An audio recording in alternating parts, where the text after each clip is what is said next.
Bapak mendukung pemerintah. Kenapa menghalangi pemerintah? Saya tidak pernah menghalang. Detik-detik wakil wali kota dibentak-bentak polisi, dituduh memprovokasi warga. Viral video di media sosial ada seorang pria berkemeja putih dibentak-bentak oleh seorang perwira polisi.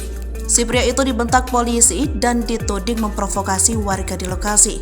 Diketahui pria itu adalah Armuji, wakil wali kota Surabaya. Wawako Surabaya Armuji ini membantah tuduhan dirinya menghalang-halangi proses eksekusi 28 rumah warga yang berdiri di atas tanah sengketa kawasan Jalan Duku Pakis A, Kecamatan Duku Pakis, Surabaya, Rabu 9 Agustus 2023. Menurutnya, kedatangannya hari itu tepat pada saat eksekusi berlangsung.